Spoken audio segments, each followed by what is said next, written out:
What's going on? Welcome back to the channel. So today we're going to talk to you about Lucid. I want to go over some of the data points, what's moving it, and go over everything else you need to know. But first, make sure to hit that thumbs up. And with that, let's get right to it. So Lucid's down 6.6%, 1107 the high, 1033 the low. So it is starting to really get dragged down with the broader market.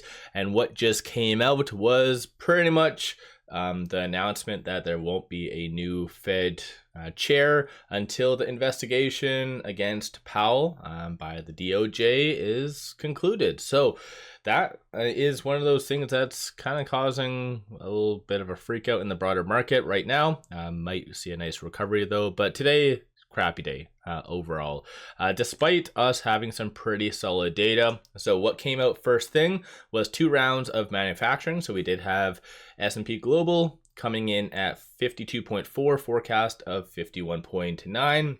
So generally that was good. Then we also did have ISM manufacturing, so a little bit more of a smaller control group, came in at 52.6 versus a forecast of 48.2. Then again, a lot of the manufacturing data over the last couple of weeks has been solid, has been really showing that there's a lot of good expansion. So definitely good stuff for that. Tomorrow will be a very big day with JOLT numbers.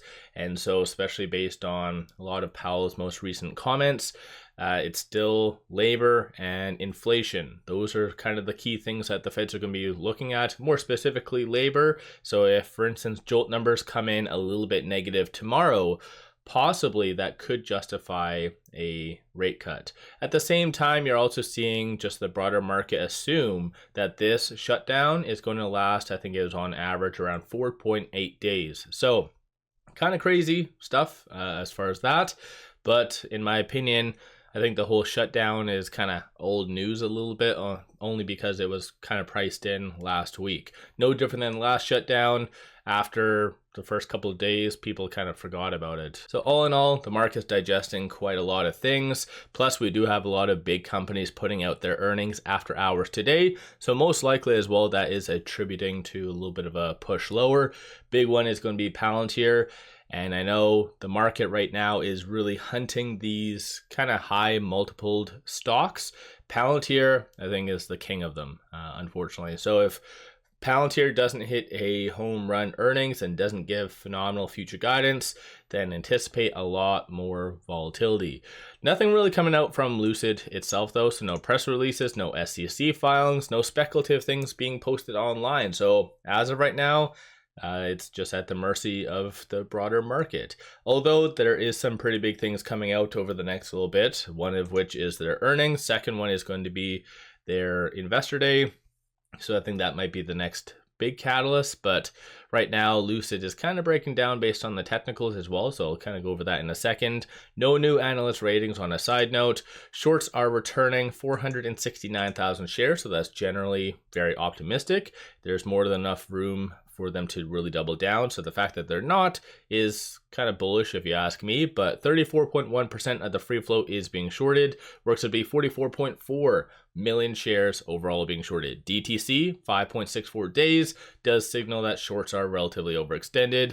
Short score, 85.05. Higher the number, the higher the likelihood of a squeeze happening. So based on all of this, like Lucid has been more of a squeeze play for a while. Just the thing it's missed is a surprise catalyst, and potentially their investor day could be that if they announce something, because keep in mind they're going to be announcing their roadmap.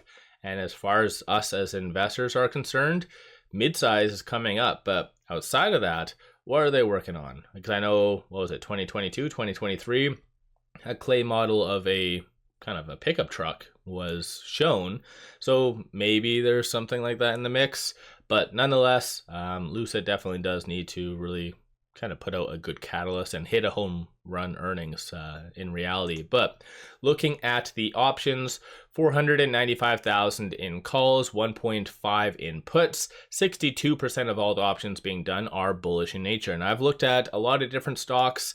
This hands down, like Lucid, is the only bullish options overall. So that's definitely deserving of a round of applause. From a bull standpoint though, you see a consensus for it to be roughly around 11. So That was kind of at the high for today. Bears are anticipating for it to be sub 1050. So definitely nobody really knows exactly where things are going. On the secondary market, you are seeing a lot of buys. So all these transactions right here are buys. So 1.3 million, 440 or 455, 445, 322, 314. So all of those were buys. So this is why I always like to go over what is truly happening. And surprisingly enough, big money is buying the Lucid dip.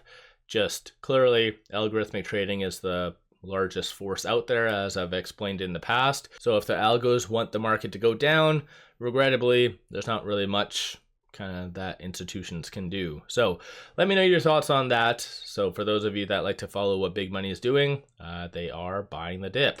Aside from that, these are all the transactions occurring on so far the dark pool. So a lot of this is going to be linked to shorts, not that much in whole numbers, a couple 10,000 down here. So that could be hedge funds, but everything else is shorts. Right now with it at 1033, it is trading between this S2 and this S3. So ideally, best case scenario, Lucid does fight back and it gets above that 1040. If not, 997 could be that next strong support.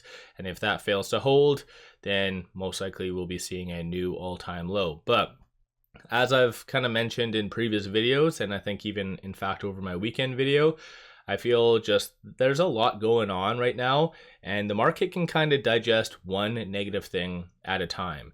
If you're getting all of these piled together, it kind of takes the artificial fear and turns it to real fear. So right now we have kind of the dollar breaking, we have the whole, or the US dollar kind of breaking more specifically.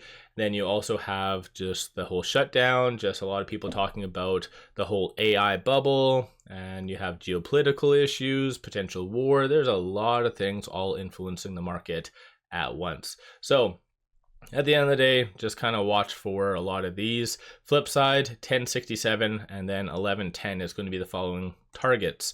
Aside from all of that, quickly popping back over here, on the actual daily chart, it is breaking below that 10-day moving average. So it kind of signals that it's losing a little bit of momentum. Very similar price action in all fairness to what happened mid-January right here. So just kind of watch for that to hopefully not play out, because that did result in 950 kind of hitting that low. And for those of you that were kind of watching my videos there, I actually said 950 exactly was going to be that bouncing off point where it was going to really move higher. Lo and behold, that's exactly what did happen. Aside from that, looking at the market position for today, you see a little bit of willing buyers, but not that much. So at the end of the day, it's just, like I said, at the mercy of the broader market. No new analyst ratings, no real articles really even coming out about Lucid whatsoever. So it is just investors are waiting for the next big catalyst. So let me know your thoughts on Lucid. Are you buying, or are you kind of sitting on the sidelines with all the fear? What are you kind of doing with Lucid? One final thing, pop over to my Patreon if you're looking for some solid buy signals on stocks, options, crypto. Put out daily day trades, numerous swing trades. Worthwhile to pop over there and check that out. With all that, appreciate all of you watching.